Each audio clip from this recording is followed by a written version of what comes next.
네, 대림절 마지막 주일에 우리 주님께 예배하기 위해서 이 자리에 모여주신 우리 사랑하는 로고스 가족 한 분 한 분을 우리 주 예수 그리스도의 이름으로 환영하고 축복합니다. 네, 대림절 마지막 주일을 맞아서 하나님께서 우리에게 주신 말씀은 우리가 함께 방금 읽은 시편 80편의 말씀입니다. 네, 오랜만에 시편 말씀을 제가 전하게 되는 것 같아서 한번 제가 언제 마지막으로 시편 말씀을 본문으로 이제 여기서 이 자리에서 말씀을 전했는지를 한번 좀 찾아봤어요. 네, 찾아봤더니 지난달 첫 주일에 제가 시편 말씀을 본문으로 말씀을 전하고 그 다음으로는 이제 처음으로 제가 오늘 시편 말씀을 본문으로 말씀을 전하게 됐더라고요. 네, 지난달 초에 제가 시편 말씀을 본문으로 말씀을 전했을 때의 본문은 시편 17편의 말씀이었습니다. 네, 한 달 이상 지나서 혹시 기억이 잘 안 나실 수도 있는데 혹시 기억하세요? 시편 17편의 말씀 어떤 말씀이었는지 기억하시나요? 네, 그때 제가 몸의 한 부위에 대해서 설명을 드렸는데요. 네, 들으시다 보면 좀 기억이 나실 거예요. 제가 몸의 부위 중에서 우리 몸의 부위 중에서 눈에 대한 말씀을 좀 드렸어요. 눈의 기능에 대해서 설명을 드렸어요. 기억하세요? 네, 어떤 맥락에서 제가 눈에 대한 이야기를 꺼냈었는지 네, 좀 가물가물하실 수도 있는데 시편 17편을 보시면 시편 17편의 기자가 이런 고백을 하죠. 나를 눈동자같이 지켜달라고 하나님께 기도하는 그런 구절이 있었어요. 그래가지고 이제 그 의미, 나를 눈동자같이 지켜달라는 그 기도의 의미가 무엇인지를 우리가 묵상하면서 제가 어떤 말씀을 드렸냐면은 눈이 눈동자죠. 이 눈동자가 우리 몸에 의해서 얼마나 겹겹이 보호를 받는지 그거에 대해서 제가 설명을 드렸었습니다. 우리 몸이 눈을 보호하는 방법 여러 가지를 제가 설명드리면서 드렸었는데 그 중에 하나가 눈물이었어요. 이제 눈이 눈에 뭐가 들어가면은 뭐 눈꺼풀 이야기도 하고 막 그랬는데 눈을 깜빡깜빡하면 이제 눈물이 이렇게 나와가지고 눈에 들어간 이물질들을 이제 다시 뱉어내게 하는 그런 역할을 눈물이 해주죠. 우리 몸이 눈을 보호하는 방법 중에 하나가 눈물인데요. 사실 눈물은 단순히 눈을 보호하는 기능을 할 뿐만이 아니라 또 다른 어떤 무언가를 하는데요. 네, 좀 더 원초적이고 직관적인 게 뭐가 있죠? 눈물이 하는 일. 우리의 감정 상태를 반영하는 일을 하죠. 언제 우리는 눈물을 흘리나요? 네, 슬플 때, 괴로울 때, 힘들 때 그런 때 눈물을 우리가 흘리죠. 보통은 성인이 되면은 이제 눈물을 흘리는 빈도나 횟수가 많이 줄어듭니다. 네, 어린아이 때는 우리가 어린아이였을 때 여러분 기억하세요? 벌써 뭐 몇십 년이 지난 일이라서 잘 기억이 안 나실 수도 있는데 저는 어린아이일 때의 모습을 잘 이제 말씀을 드릴 수가 있는 게 이제 제가 어린아이들을 키우고 있다 보니까 이제 어린아이들의 모습을 보면서 하루하루를 지내고 있잖아요. 네, 보면은 제가 키우는 아이들이 눈물을 흘리지 않는 날이 없습니다. 네, 아이들은 눈물을 매일 흘리죠. 조금만 힘들어도, 조금만 어려운 일이 있어도 눈물을 흘리죠. 네, 좀만 배가 고파도 눈물을 흘리고요. 또 몸이 조금만 불편해도 또 마음이 조금만 힘들어도 아이들은 눈물을 흘리기 때문에 어린아이들은 매일같이 눈물을 흘립니다. 하지만 성인이 되면 매일 눈물을 흘리는 경우가 드물지요. 혹시 여러분 중에서 매일 눈물을 흘린다는 분 계세요? 네, 그런 경우들이 좀 드뭅니다. 하지만 드물긴 해도 성인이 돼서도 매일같이 눈물을 흘리는 사람들이 있는 것도 사실입니다. 오늘 시편 80편 본문에 따르면 이스라엘 백성들이 그랬다는 사실을 우리는 알 수가 있습니다.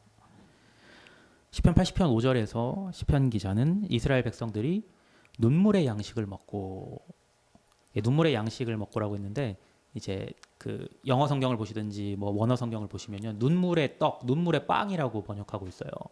눈물의 빵 많이 들어보셨죠? 눈물의 빵을 먹고 또 많은 눈물을 마셨다고 시편 80편 5절은 증언합니다. 이스라엘 백성들이요. 어떤 맥락에서 이런 말이 나오게 된 걸까요? 네, 본문을 들여다보면 알 수가 있는데요. 시편 80편은 이렇게 시작합니다. 요셉을 양떼같이 인도하시는 이스라엘의 목자여 귀를 기울이소서. 그룹 사이에 좌정하신 이여 빛을 비추소서. 에브라임과 베냐민과 므낫세 앞에서 주의 능력을 나타내사 우리를 구원하러 오소서. 하나님이여 우리를 돌이키시고 주의 얼굴빛을 비추사 우리가 구원을 얻게 하소서. 네. 시편 80편의 배경은 북이스라엘이, 이스라엘이 이제 원래는 통합 왕국이었지만 이제 솔로몬 이후에 이제 여로보암과 르호보암으로 나뉘면서 이제 북이스라엘과 이제 남유다로 나뉘게 되잖아요. 그렇게 나뉜 다음에 북이스라엘이 먼저 이제 멸망을 당하는데요. 그때가 언제냐면 기원전 722년입니다. 시편 80편의 배경은 북이스라엘이 아시리아에 의해서 멸망당했던 주전 722년경의 상황이 아닌가 싶습니다. 북이스라엘을 상징하는 에브라임과 베냐민과 므낫세가 하나님께 우리를 구원해 달라고 간절하게 호소합니다. 이들의 절망이 얼마나 컸을까요? 이렇게 생각을 해보니까 조금 가늠이 되더라고요. 우리가 누군가가 이렇게 망연자실해 있을 때 이제 위로하는 의미로 이제 흔히 건네는 말이 있어요. 이런 말을 흔히 건네는데요. 야, 너 왜 그래? 나라 잃은 거 아니잖아. 이런 말 흔히 건네죠. 뭐 나라 망한 거 아니잖아. 나라 잃은 거 아니잖아. 그런데요, 지금 북이스라엘의 그 백성들은요, 아시리아에 의해서 정말로 나라를 잃었습니다. 그것이 얼마나 절망스러운 일인지 겪어보지 않은 우리는 다 헤아릴 수 없을 겁니다. 극심한 절망 속에서 그들이 한 일은요, 다름 아닌 기도였습니다. 그러나 그들의 기도에도 그들의 상황은 나아지지 않았습니다. 만군의 하나님 여호와여, 주의 백성의 기도에 대하여 어느 때까지 노하시리이까? 주께서 그들에게 눈물의 양식을 먹이시며 많은 눈물을 마시게 하셨나이다. 우리를 우리 이웃에게 다툼거리가 되게 하시니 우리 원수들이 서로 비웃나이다. 나라를 잃은 절망적인 상황 속에서 간절히 기도했지만 오히려 상황은 점점 나빠졌죠. 네, 북이스라엘이 이제 아시리아에 의해서 주전 722년경에 망했다고 말씀드렸잖아요. 그 후에 무슨 일이 일어나냐면 그로부터 한 100년, 한 150년 정도 시간이 흐른 다음에는 남아있던 남유다마저 망하게 됩니다. 바빌로니아의 침공에 의해서 그렇게 되죠. 그리고 그 후에는 이스라엘 전체가 페르시아를 거쳐서 또 로마의 지배를 받게 되죠. 그들은 날마다 눈물의 양식을, 눈물의 빵을 먹어야 했습니다. 우리가 하루 중 가장 행복하게 보내는 시간이 언제인가요? 대답이 조금씩 다를 수도 있겠지만 많은 분들이 이렇게 대답할 겁니다. 밥 먹는 시간이죠. 밥 먹는 시간 행복한 시간이잖아요. 하루 중 아주 가장 행복하게 보낼 수 있는 시간. 그런데 이스라엘 백성들은 그 밥 먹는 시간에조차 눈물을 흘렸기 때문에 먹던 밥에 눈물이 떨어져서 그들이 먹는 밥이 눈물의 양식이 되었던 겁니다. 그들은 매일같이 눈물을 흘리는 어린아이들보다 더 많은 눈물을 흘렸습니다. 무엇보다 그들을 괴롭게 했던 건 그들이 그들의 이웃에게 시비거리가 되었던 겁니다. 여러분이 눈물을 흘렸던 순간들을 한번 떠올려 보십시오. 내가 정말 눈물을 많이 흘렸던 시간들 분명히 있을 거잖아요. 그 시간들 한번 떠올려 보세요. 과거에 무엇이 여러분을 그토록 괴롭게 했나요? 우리는 누구나 실패한 경험을 가지고 있죠. 실패는 우리를 괴롭게 합니다. 그러나 그 실패보다 우리를 더 괴롭게 하는 게 있는데요. 그건 바로 우리 이웃의 말입니다. 사람들은요, 이러쿵저러쿵 말하는 걸 좋아합니다. 야, 제 대학 입시에 실패했다면서 공부 안 하고 이런저런 일 하더니 결국 그렇게 됐네. 제 이혼했다면서 제가 그러게 처신을 잘했어야지. 제 이런 일 겪었다면서 제가 하는 거 보면서 나 그럴 줄 알았다. 우리의 이웃들은요, 우리의 실패를 시비거리로 삼고 또 우리의 원수들은 더 나아가서 그것을 비웃음거리로 삼죠. 그건 정말이지 견디기 힘든 겁니다.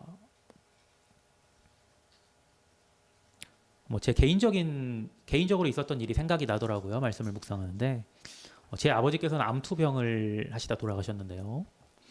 제 아버지께서 암투병을 하시는 동안에 어느 날 전화 한 통이 아버지께 걸려왔습니다. 네, 아버지를 못마땅하게 생각하는 사람이었습니다. 제가 마침 아버지 옆에 있었기 때문에 그 사람이 아버지께 하는 말을 이제 전화기 너머로 들을 수가 있었는데 들어보니 가관이더라고요. 네, 당신이 죽을 병 걸렸다고 들었는데 내가 당신 불쌍해서 당신이 그 일에서 빠지기만 하면 당신을 더 괴롭게 안 하겠어. 제가 그 말을 이제 아버지 옆에서 전화기 너머로 듣고 화가 나서 이제 아버지께 내가 얘기할 테니까 전화기 줘보시라고 네, 그렇게 말씀을 드렸더니 아버지께서는 고개를 이렇게 가로저으시면서 아무 말씀 없이 가만히 그 사람의 말을 듣기만 하셨습니다. 네, 그날 밤 아버지께서 무릎을 꿇고 기도하시는 모습을 보면서 아버지께서 어떤 고통스러운 심정으로 기도하고 계실까 생각해 보았습니다. 만군의 하나님이여 우리를 회복하여 주시고 주의 얼굴의 광채를 비추사 우리가 구원을 얻게 하소서. 하나님께서 고쳐주시고 하나님께서 회복시켜 주시면 끝날 고통입니다. 주의 얼굴의 광채를 비추시면 구원을 얻을 수 있습니다. 시편 기자는 이 생각으로 이 심정으로 간절히 하나님께 매달리고 있는 겁니다. 주의 오른쪽에 있는 자, 곧 주를 위하여 힘있게 하신 인자에게 주의 손을 얹으소서. 그리하시면 우리가 주에게서 물러가지 아니하오리니 우리를 소생하게 하소서. 우리가 주의 이름을 부르리이다. 만군의 하나님 여호와여 우리를 돌이켜 주시고 주의 얼굴의 광채를 우리에게 비추소서. 우리가 구원을 얻으리이다. 네, 돌아보면 이제 아버지와 그리고 저희 온 가족도 하나님의 도우심을 구하며 이렇게 간절히 기도했습니다.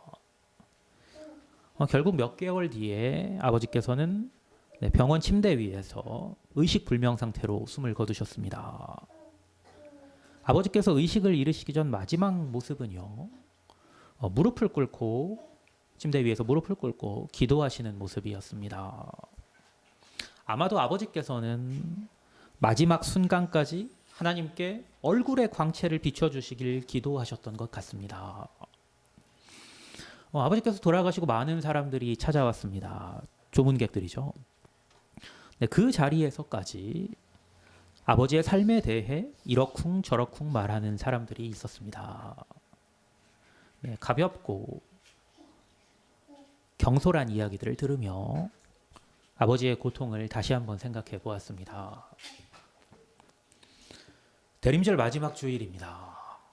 대림절 첫 주일에 제가 말씀드린 대로 대림절은 다시 오실 주님을 고대하는 절기입니다. 제가 이 자리에서 한 달 동안, 4주 동안 우리 주님 다시 오실 날을 고대하자고 힘주어서 말씀드렸지만 주님 다시 오실 날을 고대하는 마음은 몇 마디 말로 생겨나는 게 아닙니다. 여러분 안에요, 고통이 있어야 주님을 고대할 수 있습니다. 고통이 없는데 어떻게 주님의 구원을 고대할 수가 있겠습니까? 고통으로부터 날 구원해 주십시오. 이 기도가 우리로 주님 오실 날을 고대하게 합니다. 고통이 없으면요, 사실 기도조차 할 수 없습니다. 기도가 어렵다고 말하는 사람들이 종종 있죠. 고통과 번뇌가 없으면요, 기도가 나오지 않습니다. 150편이나 되는 시편의 시들이 쓰여질 수 있었던 이유는요, 다름 아닌 이 고통이 시편 기자에게 있었기 때문이죠. 그러나 고통 중에 신음하며 주님 오실 날을 고대하는 사람에게는 복이 있습니다. 예수께서 무리를 보시고 산에 올라가 앉으시니 제자들이 나온지라 입을 열어 가르쳐 이르시되 심령이 가난한 자는 복이 있나니 천국이 그들의 것이며 애통하는 자는 복이 있나니 그들이 위로를 받을 것이며 온유한 자는 복이 있나니 그들이 땅을 기업으로 받을 것이며 의에 줄이고 목마른 자는 복이 있나니 그들이 긍휼히 여김을 받을 것이며 마음이 청결한 자는 복이 있나니 그들이 하나님을 볼 것이며 화평하게 하는 자는 복이 있나니 그들이 하나님의 아들이라 일컬음을 받을 것이며 의를 위하여 박해를 받은 자는 복이 있나니 천국이 그들의 것임이라.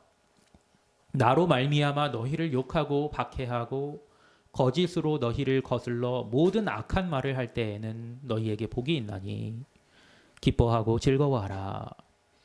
하늘에서 너희의 상이 큼이라. 너희 전에 있던 선지자들도 이같이 박해하였느니라. 성경의 가르침은, 그리고 예수님의 가르침은 다름 아닌 이 세상 고통과 괴로움 속에서도 하나님께서 공의로 언젠가 갚아주실 것을 소망하며 하나님을 의지하고 하나님 뜻대로 살라는 겁니다. 그렇게 살도록 돕는 것이 교회의 역할이기도 합니다. 우리 교회 주보 뒷면을 보시면요. 지금 주보들 다 갖고 계시니까 한번 뒷면 한번 보시겠어요? 우리 교회는으로 시작하는 우리 교회가 꿈꾸는 교회상 4가지가 적혀 있죠. 제가 적어놨죠. 네, 제가 부임하던 때부터 그 주보에다가 적어놓은 4가지인데요. 네, 그중 첫 번째로 적혀 있는 게 뭡니까? 네, 여러분 지금 보고 계신데요. 제가 한번 읽어드려 보겠습니다. 우리 교회는 누구나 존중받는 교회입니다. 병자에게야 의원이 쓸 때 있다는 예수님의 말씀을 따라 약하고 도움이 필요한 분들에게 소망 되신 예수님을 경험하게 돕는 교회입니다. 네, 우리 주님께서는 병자에게야 의원이 쓸 때 있다고 말씀하셨습니다. 바꾸어 말하면요. 병자가 아니면 예수님을 찾을 수가 없습니다. 부족한 게 없다고 생각하는 사람은 예수님을 온전히 의지할 수가 없기 때문입니다. 부자 청년, 부자 관리 일화 기억하시죠? 부자 청년이 예수님을 찾아왔습니다. 네. 어떻게 했죠? 그 다음에 그냥 돌아갔어요. 예수님의 말씀을 듣고 돌아갔는데 어떤 말씀을 듣고 돌아갔어요? 네, 내가 가진 것을 다 내려놓고 나를 따르라 이렇게 말씀하셨더니 심히 근심하며 돌아갔다고 성경은 말씀합니다. 부자 청년이 예수님을 찾아왔다가 그냥 돌아간 이유가 무엇입니까? 부족한 게 없었고 스스로 자신을 보기에 괜찮은 사람이었기 때문입니다.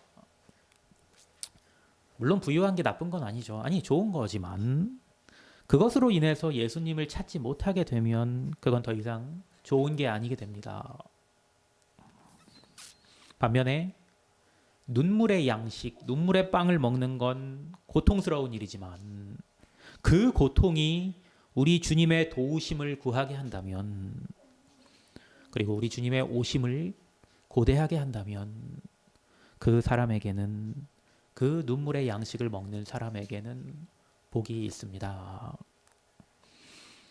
왜냐하면 우리 주님께서는 당신을 간절히 찾고 당신께 소망을 두는 사람을 결코 외면하시지 않고 결국 그에게 구원을 베푸시는 분이시기 때문입니다. 사랑하는 여러분, 오늘은 대림절 마지막 주일입니다. 우리 주님께서는 언젠가 반드시 다시 오셔서 완전한 공의로서 구원을 베푸십니다. 눈물의 양식을 먹으며 많은 눈물을 마시면서도 끝까지 주님께 매달려 기도하며 소망을 품은 자를 위로하시고 마침내 그를 구원하시는 줄로 믿으시기 바랍니다. 그분께서 우리의 눈물을 다 닦아주실 것입니다. 대림절 마지막 주일을 맞아서 여러분 안에 주님을 고대하는 마음이 더해지기를 축원합니다. 우리 주님의 다시 오심 믿고 주님 앞에 정직하고 바르게 성실하게 사는 사람에게 복이 있습니다. 그것이 설사 우리에게 고통을 안겨준다 해도 우리 주님께서 반드시 갚아주실 것입니다. 기도하겠습니다.